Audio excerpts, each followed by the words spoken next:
Nous sommes le lundi 16 décembre 2024, en direct depuis Kinshasa. Bonjour à tous et à tous et bienvenue à vous dans cette première édition de la journée qui partira de Luanda en Angola où le président de la République, Félix-Antoine Tshisekedi Tshilombo, se rendu pour participer au sommet tripartite convoqué par le président João Lourenço. Sur place, le président de la République, Félix-Antoine Tshisekedi Tshilombo, a fait le constat de la non-tenue de cette réunion. La délégation du pays agresseur, la République démocratique du Congo, a séché cette réunion. Plus de détails dans ces reportages signés jusqu'à Arkousema.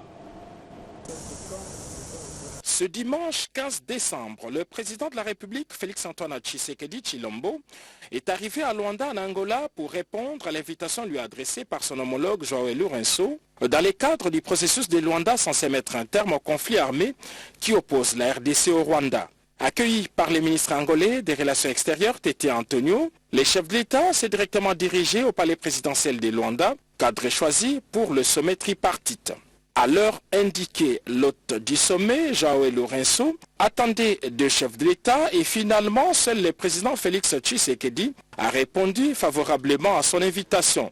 Les deux chefs d'État ont fait les constats d'échec de la tripartite voulue par la médiation après l'annulation de participation de la partie rwandaise sans qu'aucune raison ne soit communiquée. Malgré ces constats d'échec, les présidents Tshisekedi et João Lourenço se sont longuement entretenus autour de ces processus qui restent une des alternatives pour mettre hors du territoire national les forces armées du Rwanda. Depuis la veille, les Rwandais ont multiplié les stratagèmes pour torpiller ces processus. Ce samedi soir, la délégation rwandaise a conditionné la signature de l'accord préparé au cours des rencontres précédentes par une nouvelle exigence qui subordonne la signature de l'accord à un dialogue direct entre la RDC et les groupes armés M23, ce qui constitue un blocage délibéré et une entrave majeure aux efforts pour rétablir la paix dans l'est de la République démocratique du Congo. En introduisant cette condition de dernière minute contraire aux discussions précédentes, les Rwandais démontrent une fois de plus son soutien inconditionnel au M23, un groupe armé impliqué dans des violations graves des droits humains et dans des activités déstabilisatrices en République démocratique du Congo. Cette posture irresponsable met en péril la paix et compromet les avancées majeures enregistrées, notamment la signature d'un plan opérationnel permettant d'une part le retrait des forces rwandaises du territoire congolais et d'autre part le désarmement et neutralisation des FDLR. C'est désormais officiel, les centres culturels et artistiques pour le pays d'Afrique situé à l'Afrique centrale, situé sur le boulevard Triomphal, a ouvert ses portes au public. Il a été inauguré par le président de la République, Félix-Antoine Tshisekedi Tshilombo. C'était en présence de plusieurs personnalités du pays. On en parle dans ces reportages.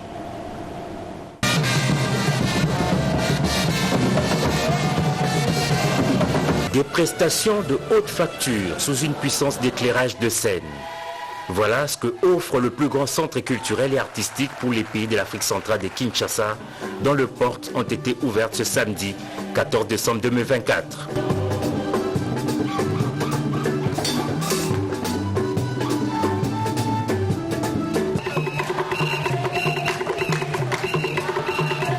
Situé sur le boulevard Triomphal, en face du Palais du Peuple à Kinshasa, ce centre culturel et artistique est d'une superficie de 93 000 mètres carrés et abrite une salle de spectacle de 2000 places, deux amphithéâtres de 800 et 300 sièges, des studios d'enregistrement des dernières générations, une salle de danse ainsi que des chambres pour accueillir les hôtes. Ce samedi, le président de la République Félix-Antoine Tshisekedi Tshilombo, qui avait lancé les travaux en 2019, revient sur le site pour la cérémonie d'inauguration. Installé dans la tribune, le couple présidentiel aux côtés de nombreux officiels a suivi quelques allocutions des circonstances. Prenant la parole, l'ambassadeur de Chine en RDC a salué l'excellence de l'amitié sino-congolaise à travers ces centres, fruit de la coopération entre les deux pays. Un centre qui devra devenir le carrefour où se tissera les arts et la sauvegarde du patrimoine national, comme l'a fait remarquer la ministre congolaise de la Culture, des Arts et des Patrimoines. Yolande Elébé a par ailleurs invité les bénéficiaires à en faire bon usage. Des mots qui ont précédé ceux de la ministre de l'Enseignement supérieur et universitaire et celui du ministre de l'Urbanisme et Habitat, représentant du ministre d'État des Infrastructures. Après les mots est venu l'acte symbolique. Le président de la République a procédé à la coupure du ruban symbolique, marquant ainsi l'ouverture officielle des portes du centre culturel et artistique.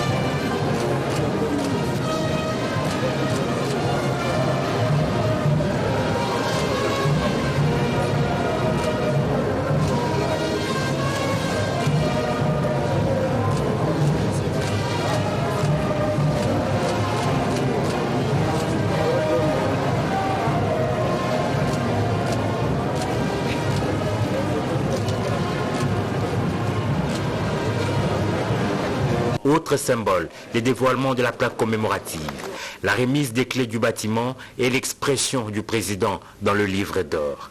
Une maquette du centre a été présentée au chef de l'État pour lui permettre de se faire une idée de tout le coin et recoin de ce centre culturel.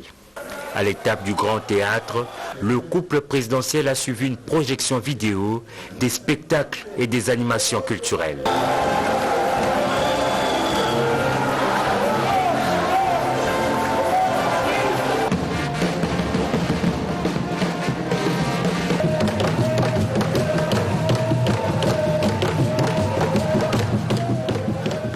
Le tout, un show de feux d'artifice a été donné devant le boulevard Triomphal. Un dernier spectacle avant le départ du président de la République. À la cité de l'Union africaine, le président de la République, Félix-Antoine Tshisekedi Tshilombo, s'est entretenu avec son homologue indonésien nouvellement investi. C'était par visioconférence. Les échanges ont tourné autour du renforcement de la coopération bilatérale entre les deux pays.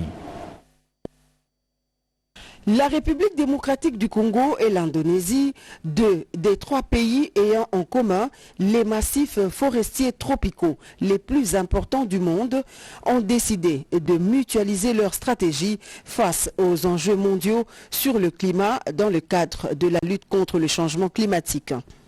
Les deux chefs d'État ont échangé ce samedi par visioconférence autour du renforcement de la coopération entre la République démocratique du Congo et l'Indonésie dans les secteurs miniers et l'écologie, étant donné que la RDC et l'Indonésie sont comptés parmi les piliers détenant des ressources minières stratégiques dans le monde, telles que le cuivre, le cobalt ou le lithium.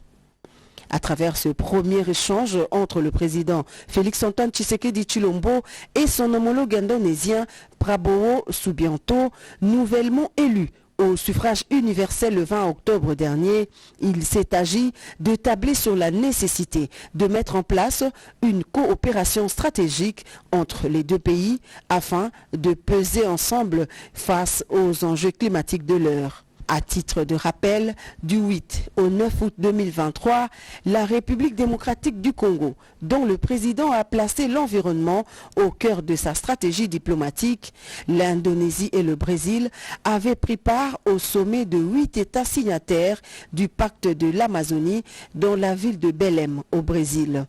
Ces pays, qui représentent à eux seuls 80% des forêts tropicales mondiales et les 2/3 de la biodiversité terrestre, avaient décidé de coaliser leurs efforts au moment où la crise climatique devient un problème mondial en vue de parler d'une même voix et de développer un agenda commun pour la sauvegarde et la préservation de leurs ressources forestières.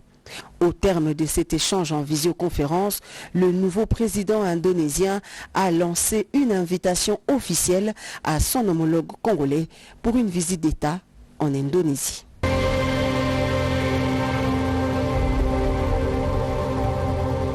Après plusieurs mois d'arrêt, la construction des Kinshasa Arena a repris. Une délégation gouvernementale constituée également des responsables des entreprises commis aux dits travaux s'est rendue sur le lieu. Question de s'imprégner de cette effectivité des dits travaux. Les travaux de construction de Kinshasa Arena ont repris dans l'enceinte du stade de martyrs de la Pentecôte. Une délégation gouvernementale et de responsables des entreprises commis à ces travaux ont été ce dimanche sur les sites pour constater l'effectivité de la reprise de travaux après plusieurs mois d'arrêt. Maintenant, en ce moment, les éléments bloquants ont été levés. Il n'y a plus rien qui va bloquer le projet. Alors l'entreprise a promis de rendre le projet au mois de septembre. On travaille d'arrache-pied avec tout le monde. On a une forte mobilisation et on pense tenir à cet ultimatum du mois de septembre 2025 pour la livraison complète du projet.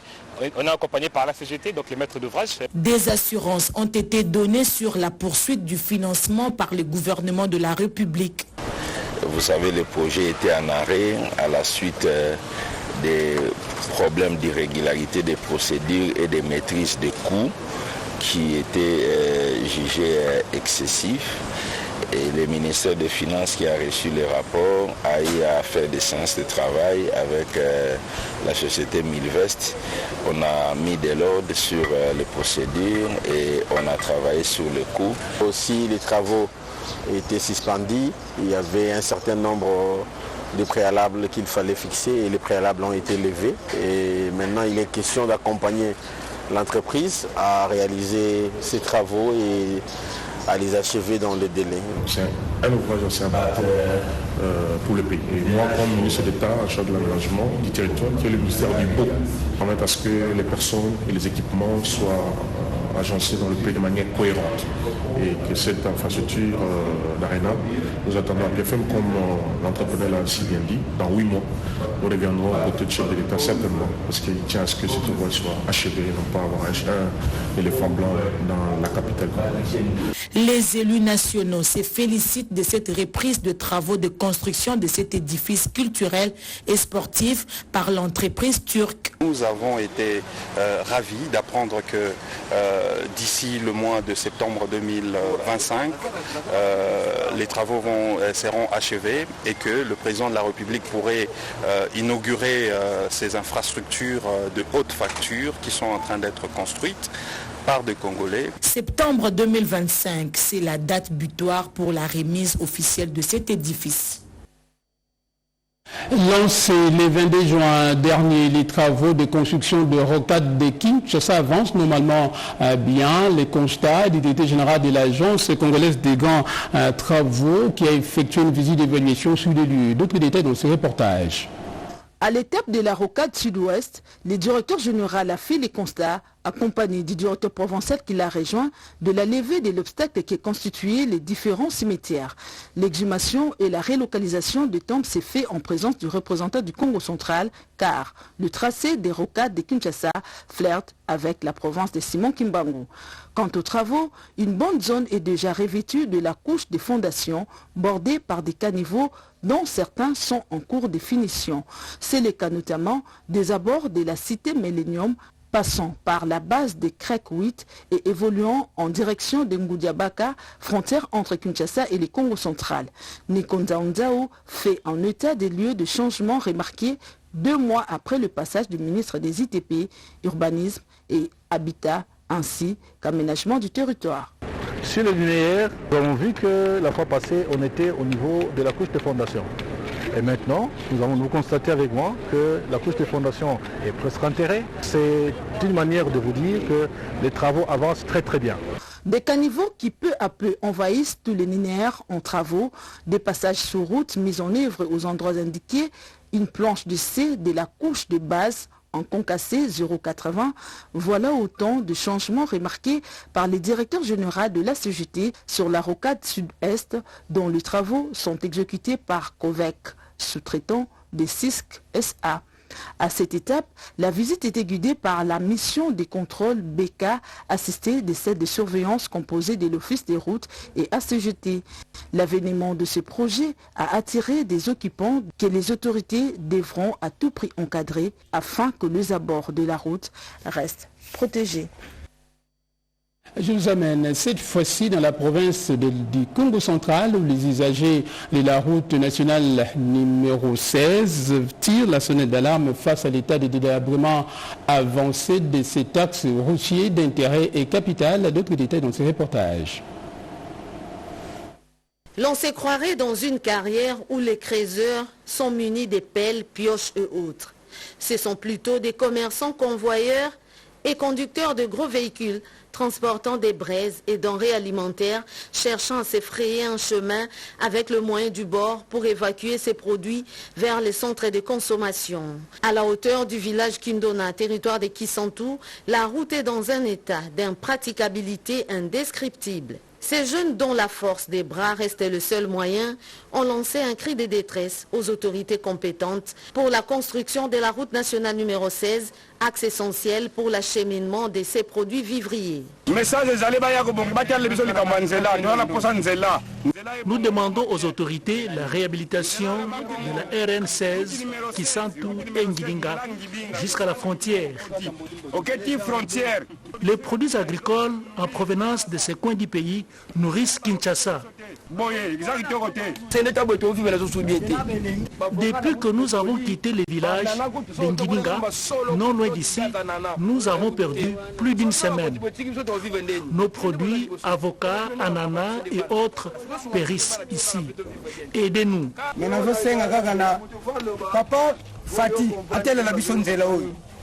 Je demande à Papa Fachi de nous venir en aide. Nos enfants qui sont restés à Kinshasa souffrent. La route nationale numéro 16 est une route de déviation de la route nationale numéro 1, parcourant 450 km, traversant de l'ouest à l'est les villes de Kisantu, Inkisi dans le Congo central et les localités de Popokabaka et Mayamba du territoire de Kenge, province du Kwango. L'actualité, sachez qu'un deuxième avion de la compagnie aérienne nationale de la République démocratique du Congo, Air Congo, a été réceptionné hier dimanche à l'aéroport international d'Ndjili en provenance d'Addis Abeba, l'Éthiopie. Selon le directeur général de cette compagnie aérienne Air Congo, la réception des avions va donc continuer jusqu'à atteindre 8 avions. Il s'agit donc là d'une étape décisive qui vient d'être franchie. Nous y reviendrons avec force de détail dans nos prochaines éditions. Et dans le reste de l'actualité, la concession de la direction provinciale de la santé fait actuellement objet de spoliation par DTX. Les personnels de ces divisions étaient devant les palais de justice, et ceci dans le but d'exiger la suspension pure et simple des dits travaux. Reportage. Ce centre va offrir à ses patients plusieurs services de la santé de reproduction en passant par la prise en charge des survivants de violences sexuelles basées sur le genre, comme le confirme le directeur pays de l'AIPAS. Dans ce modèle-là, nous avons intégré les aspects apprentissage. Apprentissage pour les prestataires, mais aussi apprentissage pour le système de santé en général. Donc ici, sera offert les services santé de la reproduction, que ce soit les services relatifs à la planification familiale, que ce soit les services relatifs à la prise en charge des violences sexuelles basées sur le genre, que ce soit les services liés à l'avortement sécurisé et tous les autres services adaptés aux ados et jeunes seront aussi offerts ici dans ce centre. Il y a une grande dimension de mentorat clinique et d'apprentissage aussi qui est liée au centre et qui permet à ce que les prestataires de santé puissent apprendre ici. Comme ça qu'on l'appelle centre d'excellence. Le go a été donné conjointement par le ministre provincial de la Santé et le programme national de santé de la reproduction, la division provinciale ainsi que la maternité de Kintambo. Ce que vous devez retenir de One Stop Center, c'est un centre qui a été construit avec l'appui de IPAS où nous allons offrir les soins complets d'avortement centrés sur les femmes, le planning familial ainsi que les soins des survivants. L'AIPAS va intégrer les aspects apprentissage pour les prestataires et le système de santé en général. Il va également soutenir le centre en offrant toutes les commodités nécessaires tout en soutenant le renouvellement d'équipements et autres. Vous l'aurez corrigé, compris avec moi, il s'agit plutôt de l'inauguration des nouveaux centres de santé baptisés centres d'excellence dédiés aux survivants des violences sexuelles, également à la formation des prestataires de santé. Nous sommes là à Kitambo. Je vous disais que la concession de la division provinciale de la santé de Kinshasa est victime actuellement de spoliation par DTX. Les personnels de cette division étaient devant les palais de justice. Question d'exiger la la suspension des travaux qui sont effectués sur place. Reportage Rodépanda. Après l'assaut des protestations sur les artères de la commune de la Gombe et le dépôt du mémorandum au ministère de la Justice et garde des Sceaux pour la spoliation de la concession de la direction provinciale de la santé ce jeudi 12 décembre, la même attitude avec tambour, fanfare, les personnels de la division provinciale de la santé étaient devant le palais de la justice. Les ambulances ont barricadé la route, un signal fort pour marquer leur mécontentement. Tous derrière les chefs de division provinciale de la santé, le docteur Paul Ntangou, déterminé pour la récupération de leur concession. Le ministre d'État de la Justice, Constant Moutamba, qui agit avec chrono, les a reçus et les a garantis avec instruction ferme aux services concernés de régler cette affaire dans 48 heures. J'ai été informé de toutes vos doléances sur la spoliation de votre concession. Le président de la République ne veut plus entendre les désordres dans le secteur de la justice. Ainsi, je vais tout faire pour que vous ayez la solution dans 48 heures. Oui, dans 48 heures, solution à problème là. Le personnel de la division provinciale de la santé de Kinshasa est rentré avec espoir. En santé, cette fois-ci, remise des bandes hygiéniques et autres produits aux internés, notamment les jeunes filles drépanocytaires de l'hôpital Saint-Crispin de Ki-Itambo. Question d'aider ces malades à lutter et prévenir également les maladies liées aux infections génitales et bien d'autres encore. Reportage de Mireille Ndeki. Comme partout dans le monde, plusieurs jeunes filles congolaises sont butées à de sérieux problèmes financiers pour garantir leurs protections intimes. C'est dans cette logique que la Miss Indépendance RDC, Océane Poundou, après son élection en 2023, s'est fixé l'objectif d'accompagner les jeunes filles de son pays dans la lutte contre la précarité mensuelle. De retour au pays, après avoir poursuivi ses études en France, Océane Poundou est allée au centre hospitalier Saint-Crispin pour remettre un kit de serviettes hygiéniques avec l'appui du Club national de sous-traitants. La précarité menstruelle est un fléau qui touche toutes les jeunes filles dans le monde. Ce n'est pas seulement au Congo, mais au Congo, c'est un problème qui est majeur, car beaucoup de jeunes femmes sont en situation de pauvreté, de précarité, et donc les menstruations deviennent un fardeau. Elles n'ont pas la possibilité, pour certaines, d'avoir accès à des bandes hygiéniques, donc elles utilisent des tissus ou d'autres éléments qui ne sont pas adaptés et qui peuvent engendrer des problèmes de santé comme des infections. Au nom des bénéficiaires, le docteur Mouzombi n'est pas resté indifférent face à ces gestes louables venant d'une jeune femme éprise d'amour pour la condition hygiénique de la femme dont la jeune fille. Nous sommes très heureux. Ça va servir à nos malades, surtout nos malades jeunes filles qui viennent, parce que la fondation OMA, c'est pour essayer de réduire la précarité menstruelle des jeunes filles. Nos jeunes filles drépanocytaires en ont besoin et ça sera une très bonne chose. Aux côtés des sédants, de serviettes hygiéniques s'ajoutent des papiers de toilette, détergents, savon, tensiomètre, gel hydro, paracétamol en effusion, javel et autres produits pharmaceutiques à la rescousse de malades. Et il s'en est suivi une visite guidée au centre hospitalier Saint-Crispin. Il s'est de noter également que cette action s'inscrit dans le cadre de la fondation OMA. Le 4e colloque africain des soins infirmiers et obstétricaux se tiendra à Kinshasa au mois de novembre 2025. L'heure est actuellement au dernier réglage avant la tenue de cet événement. C'est ce qu'a annoncé le président de l'Ordre national des infirmiers du Congo. C'était lors d'un échange avec les membres de cette corporation. Reportage. La République démocratique du Congo met le bouchée double pour réussir le colloque africain des soins infirmiers et obstétricaux prévu en 2025. Le président national de l'Ordre des infirmiers et sages-femmes qui veille au grain a réuni ce samedi 14 décembre 2025 le corps infirmier et sages-femmes. Objectif, faire la restitution des travaux du deuxième colloque tenu à Ouagadougou au Burkina Faso et sensibiliser les corps infirmiers et sages-femmes à s'approprier de l'organisation.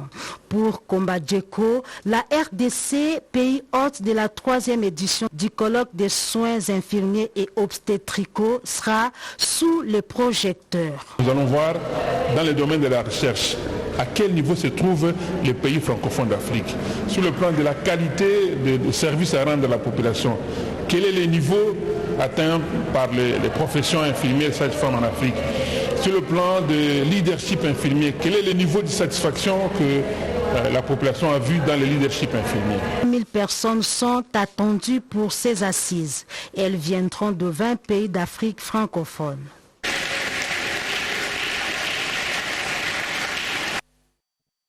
Et sur les fronts du banditisme urbain à Kinshasa, l'inspection générale de la police nationale va donc accompagner l'opération baptisée Ndobo Entendez Hamson, lancée à paix par le vice-premier ministre et ministre de l'Intérieur en vue de lutter contre les banditismes urbains dans la capitale. Et pour preuve, les inspecteurs vont être également mis en contribution dans la traque des Koulouna. C'est Nikinina pour le reportage.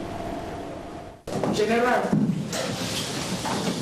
Déterminé à jouer pleinement son rôle d'accompagner les unités de la police nationale dans l'exécution sans faille de l'opération Ndobo, opération qui vise à mettre hors état de nuire les bandits urbains appelés Koulouna, l'inspecteur général de la police nationale, le commissaire divisionnaire principal, Philémon Patience Mouchidiave, va larguer ses inspecteurs sur le terrain dès le début de la semaine prochaine.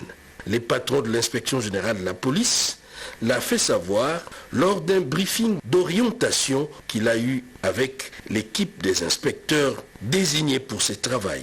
D'un ton ferme, le général Philémon Patience Mouchidiave a appelé ses troupes à la discipline et la fermeté qui doivent caractériser leur attitude sur le terrain, mais également veiller au respect des droits humains tout au long de cette opération. L'inspection générale de la police veillera en outre à la préservation de l'image des policiers engagés dans cette opération contre les mauvaises langues qui veulent, selon le patron de l'inspection générale, Philémon Patience Mouchidiave, nuire à l'image des forces de l'ordre. Par la même occasion, le patron de l'inspection générale de la police a instruit à ses inspecteurs d'exercer pour une collaboration sincère avec les unités engagées déjà sur le terrain pour la même cause. Après plus d'une année, depuis les prises de fonctions à la tête de l'Office national de pêche et aquaculture, les membres du conseil d'administration de cette structure travaillent sans émolument et également frais de fonctionnement. À cela s'ajoute l'occupation illégale des bâtiments de cette institution. Le président du conseil d'administration de cet office national s'est rendu notamment à Kinkole, question de s'imprégner de cette situation. Reportage.